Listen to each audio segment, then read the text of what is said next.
ओम शांति। 4 अक्टूबर 2022 के महावाक्य हैं, मीठे बच्चे, तुम्हें बाप को याद करने की रेस करनी है। बाप को भूलेंगे तो माया का गोला लग जाएगा। प्रश्न, इस ड्रामा के किस गुह्य रहस्य को तुम बच्चे ही जानते हो? उत्तर, तुम जानते हो इस ड्रामा में भिन्न भिन्न वैरायटी एक्टर हैं। हर एक का अलग अलग पार्ट है। एक का पार्ट, एक के फीचर्स दूसरे से नहीं मिलते हैं। जो ऑलराउंडर हीरो पार्ट धारी हैं उनका ही गायन है। बाकी जो थोड़ा समय एक दो जन्म पार्ट बजाते वह कमजोर पार्ट धारी हुई। दूसरा पॉइंट, सभी पार्ट धारियों में परमात्मा व्यापक हो, अकेला ही डांस नहीं करता। वह तो इस बेहद ड्रामा का डायरेक्टर है। वह नाम रूप से न्यारा नहीं। अगर न्यारा हो तो यह जो गायन है, तुम्हारी गतमत तुम ही जानो, वह रोंग हो जाए। ओम शांति। जैसे बाप ने कहा है कि मैं साधारण बूढ़े तन में आता हूँ, अर्थात जिसकी वानप्रस्थ में रहने की अवस्था होती है। वानप्रस्थ अर्थात वाणी से परे, वह तो हुआ निर्वाण धाम, सुख धाम, दुख धाम, अर्थात जहाँ मनुष्य रहते हैं। सुख धाम में मनुष्य रहते हैं, वहाँ उनको सुख मिलता है, तो नाम सुख धाम रखा है। धाम में कोई रहते हैं, अच्छा फिर शांति धाम कहते हैं, वहाँ तो मनुष्य रहने वाले नहीं हैं। शांति धाम कहने से फिर सिद्ध होता है वहाँ आत्माएं रहती हैं, वहाँ मनुष्य रह नहीं सकते। ऐसे नहीं कि मनुष्य सतयुग में शांति में रहते हैं तो कोई गुफा में रहते हैं, वहाँ मन को अमन कर देते हैं। नहीं, वहाँ तो है ही एक अद्वैत धर्म, द्वैत की बात नहीं। फिर जितने धर्म बढ़ते जाते हैं तो द्वैत बढ़ता जाता है। जहाँ द्वैत है वहाँ अशांति है। वानप्रस्थ उनको कहा जाता है निर्वाण धाम। अब तुम बच्चों को पता है कि हम आत्माओं को रहना निर्वाण धाम में होता है, उनको फिर मुक्ति धाम कहा जाता है। वहाँ शांति में तो सिर्फ आत्माएं रहती हैं। सुख धाम में तो शरीर है ना, शरीर के साथ कभी शांति रह नहीं सकती। हठ योग, प्राणायाम आदि चढ़ाकर 10-20 दिन व मास भी रहते हैं, परंतु कहाँ तक शांति में रहेंगी? मुक्ति जीवन मुक्ति में तो जा ना सके। यह ड्रामा है ना। इस समय सभी आत्मा यहाँ कर्म क्षेत्र पर आ जानी चाहिए, क्योंकि नंबरवार आना है। आत्माएं भी नंबरवार है ना। कोई सतो प्रधान है, कोई सतो रजो तमो है। जो पिछाड़ी में थोड़ा पार्ट बजाते हैं वो तो जैसे कमजोर आत्माएं हैं, बिल्कुल थोड़ा पार्ट है, उनका इतना प्रभाव नहीं हो सकता, इतने गाए नहीं जाते हैं। विचार करो कि कौन कौन गाए जाते हैं। ऊंचते ऊंचा है भगवान, भारत की ही बात है। दूसरी जगह किसका गायन करें? धर्म स्थापकों का। जैसे क्राइस्ट फिर पोप आते हैं, उनके भी चित्र हैं। गायन होता है जिन आत्माओं का, उनका भारी पार्ट है। तुम बच्चे सृष्टि के आदि मध्य अंत को जान गए हो। ड्रामा में कौन से फर्स्ट क्लास एक्टर्स हैं। अखबार में भी डालते हैं तो मनुष्यों को खींच हो कि फलाने को देखें। कोई को पता नहीं कि बेहद का 5000 वर्ष का ड्रामा है। विलायत वाले भी बहुत गपोड़े मारते हैं, सबसे जास्ती यहाँ वाले गपोड़े मारते हैं। तो बाप आकर तुमको सारी नॉलेज देते हैं। तुम्हारी बुद्धि में ये जरूर बैठना चाहिए। मुख्य क्रिएटर, डायरेक्टर, प्रिंसिपल एक्टर कौन है? शिव बाबा। वही नॉलेजफुल, ब्लिसफुल है। हम शिव बाबा को एक्टर कह सकते हैं। मनुष्य तो कहते कि वह कभी एक्ट करते ही नहीं, वह नाम रूप से न्यारा है। फिर कहते हैं वह तो सर्वव्यापी है। तो क्या एक ही एक्टर है जो सब में डांस करता है? नहीं, ये तो हर एक की एक्ट भिन्न भिन्न है। एक ना मिले दूसरे से। कितने अनेक मनुष्य हैं, एक के फीचर्स दूसरे से मिल नहीं सकते। बच्चे जानते हैं यह वर्ल्ड ड्रामा हूबहू रिपीट होता रहता है। तुम्हारे पास गीत भी है कि फिर से गीता का ज्ञान सुनाना पड़ा। बाप कहते हैं तुमको मैं कितना बारी ज्ञान सुनाता हूँ। हम और तुम और सारी दुनिया अब है, कल्प पहले भी थी। कल्प कल्प फिर मिलते रहेंगे, दूसरी और दुनिया होती नहीं। बाप कहते हैं हम एक हैं तो रचना भी एक है। गॉड इज वन, दूसरे नाम निशान नहीं। ऊंचे ते ऊंचा है एक ही शिव बाबा। फिर कहते हैं त्रिमूर्ति ब्रह्मा। त्रिमूर्ति में ब्रह्मा को जास्ती रखते हैं। त्रिमूर्ति शंकर नहीं कहेंगे, गाया भी जाता है देव देव महादेव। पहले ब्रह्मा आता है। इन तीन देवताओं में नंबर 1 है ब्रह्मा। ब्रह्मा को ही गुरु कहते हैं।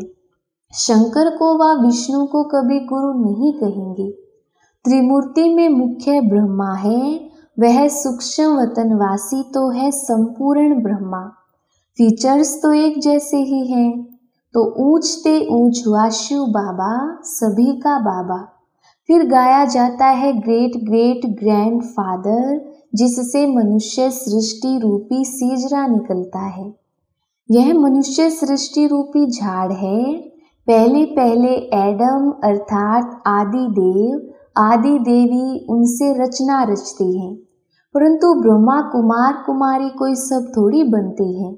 जो ब्राह्मण बनते हैं वही फिर देवता बनते हैं। यह पढ़ाई है। यज्ञ में चाहिए भी ब्राह्मण। वह ब्राह्मण लोग मैटेरियल यज्ञ रचने वाले हैं। तुम्हारा यज्ञ है रूहानी, उनका यज्ञ कुछ समय चलता है। फिर पिछाड़ी में आहुति डालते हैं, तिल घृत आदि। यह तो बड़ा भारी यज्ञ है, इसमें सारी दुनिया स्वाहा हो जानी है। सत्युग त्रेता में कभी यज्ञ होता नहीं। वह यज्ञ रचते हैं उपद्रव मिटाने के लिए। उपद्रव शुरू होते हैं द्वापर से। बाप कहते हैं इस यज्ञ के बाद फिर आधा कल्प कोई यज्ञ होता नहीं। समझाया जाता है अब जज करो राइट कौन है। ये छोटे छोटे यज्ञ सब हद के हैं। यह है बेहद का यज्ञ। इस यज्ञ में सारी आहुति पड़ेगी। फिर आधा कल्प कोई यज्ञ नहीं, कोई मंदिर पूजा के लिए नहीं होता। मंदिर बनते ही हैं भक्ति मार्ग में। तो ऊंचे ते ऊंचा शिव बाबा को सब भगत याद करते हैं, परंतु पहचान ना होने कारण नेति नेति कह देते हैं। रचना और रचता का पारावार हम पा नहीं सकते। और फिर गाते हैं भगवान तुम्हारी गतमत न्यारी, आपे ही जानो। जरूर कोई चीज है तब तो कहते हैं ना आप ही जानो। जरूर नाम रूप वाला होगा तब तो कहते हैं हे भगवान आपकी गतमत न्यारी। परंतु मनुष्य तो इसका अर्थ समझते नहीं है। बाप समझाते हैं मेरी मत सबसे न्यारी है। तुमको शूद्र से ब्राह्मण बनाकर फिर श्रेष्ठ देवता बनाता हूँ। जीवन मुक्ति दाता हूँ। मैं सर्व का लिबरेटर हूँ। कलयुग पूरा हो फिर सतयुग होता है। सतयुग में दुख की बात होती नहीं। बाप अब दुख से लिबरेट करते हैं, बाकी शांति धाम में चले जाएंगे। कलयुग के अंत में ही लिबरेटर आते हैं, आकर नर्क को स्वर्ग बनाते हैं। यहाँ तो बहुत दुख है, इनको स्वर्ग नहीं कह सकते। पुरानी दुनिया को नई दुनिया थोड़ी कहेंगे। नई दुनिया में लक्ष्मी नारायण का राज्य था। पुरानी दुनिया में क्या लगा पड़ा है। यह फिर नई दुनिया बनती है। ऊंचे ते ऊंच बाप ही आकर पुरानी दुनिया से नई दुनिया बनाते हैं। सूक्ष्म वतनवासी ब्रह्मा विष्णु शंकर को देवता कहते हैं।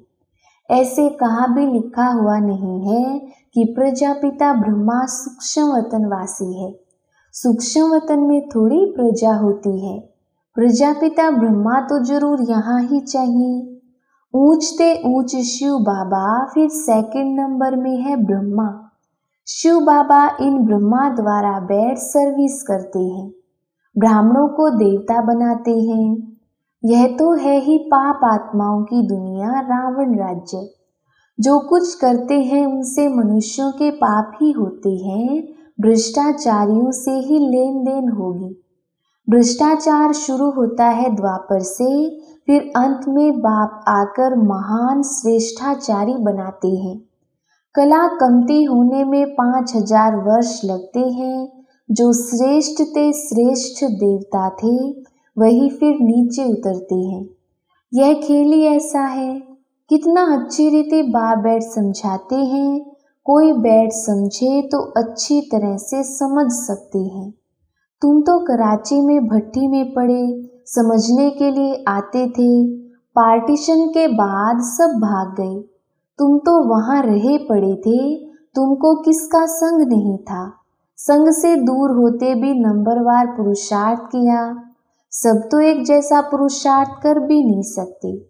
स्कूल में भी सब एक जैसे नंबर कोई लेते नहीं है।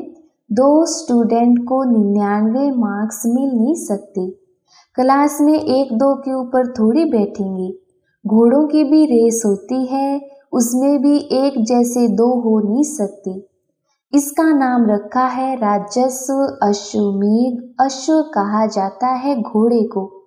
तुम हो रूहानी घोड़े। तुम्हारी दौड़ी है घर की तरफ कि पहले हम बाप के पास पहुँचे। वहाँ तो साइकिलों की, घोड़ों की रेस होती है, युद्ध की भी रेस होती है। तुम्हारी युद्ध की युद्ध, रेस की रेस है। तुम्हारी माया पर जीत पाने की युद्ध है और बाप को याद करने के लिए ही कहा जाता है। कोई यह नहीं कहा जाता कि गुरु नानक को याद करो या कोई और को याद करो। सर्व का सद्गति दाता एक है। वास्तव में सर्व पर दया करने वाला भी एक है। सर्व का सद्गति दाता पतित पावन भी एक है। उन्होंने अपने ऊपर नाम रखाया है तो झूठा हुआ ना। सर्व को सुख देने वाला एक है। सुख धाम में भी बाप ही ले जाते हैं, तो बाप से ही सुख धाम का वर्षा लेना चाहिए। आधा कल्प रावण ने शराप दिया है, अब बाप से वर्षा लो। यह तो है ही पाप आत्माओं की दुनिया। देवताओं की है पुण्य आत्माओं की दुनिया। पाप की दुनिया में पुण्य होता नहीं। यह तो गपोड़ा मारते हैं कि फलाना मरा स्वर्गवासी हुआ। अरे स्वर्ग है ही नहीं तो फिर स्वर्ग में जन्म कैसे मिलेगा। ये भी समझने वाला समझे। समझने के लिए कोई यहाँ बैठना नहीं है। भल विलायत में रहो परंतु 7 रोज बाबा के संग में जरूर रहना पड़े, क्योंकि संग तारे कुसंग बोरे। अगर तीर लग गया तो कहेगा और 7 रोज रहना है। तो बाबा परीक्षा भी लेते हैं कि पूरा निश्चय है। दिल लगती है, तीर लगता है, बाप पढ़ाते हैं। अरे बाप के पास तो रहना चाहिए ना। जब पक्का रंग लग जाए तो विलायत में भी जा सकते हैं। अभी पवित्र बनेंगे तो 21 जन्मों की राजाई मिलेगी। कम बात है क्या। 1 जन्म पवित्र बनो, कोई बड़ी बात है। बाबा युक्तियां तो बहुत बताते हैं। आहिस्ते आहिस्ते युक्ति से चलो, जिससे खिटपिट ना हो, दोस्ती भी रहे और अपने आप को छुड़ाते भी रहो। बाबा रांझू रमजबाज है तो रमज बताते हैं, ऐसे ऐसे करो। बहुत बच्चियां भू भू करके पति को ले आती हैं। फिर पति स्त्री के चरणों पर गिरते हैं कि इसने मुझे बचाया। वह ब्राह्मण तो विकार का हथियाला बंधवाते हैं। यहाँ ब्रह्मा और ब्राह्मण हथियाला बांधते हैं पवित्रता का। वह कैंसिल करते हैं। बच्चे कहते भी हैं, बाबा आप हमको स्वर्ग में ले जाते हो, आपकी हम क्यों नहीं मानेंगे। खुशी से पवित्रता का कंगन बांधते हैं। अच्छा, मीठे मीठे सिकिलदे बच्चों प्रति माता पिता बाप दादा का याद प्यार और गुड मॉर्निंग। रूहानी बाप की रूहानी बच्चों को नमस्ते। हम रूहानी बच्चों की रूहानी बाप दादा को याद प्यार गुड मॉर्निंग और नमस्ते जी। धारणा के लिए मुख्य सार। पहला पॉइंट, पवित्र बनने की युक्ति आपे ही रचनी है। 21 जन्मों की राजाई के लिए पवित्रता की प्रतिज्ञा करनी है।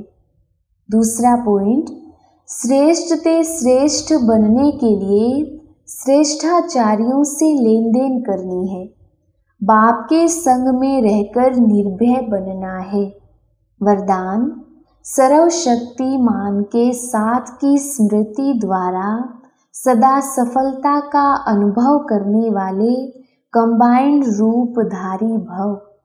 विस्तार, सर्वशक्तिमान बाप को अपना साथी बना लो तो शक्तियां सदा साथ रहेंगी, और जहाँ सर्व शक्तियां हैं वहाँ सफलता ना हो यह असंभव है।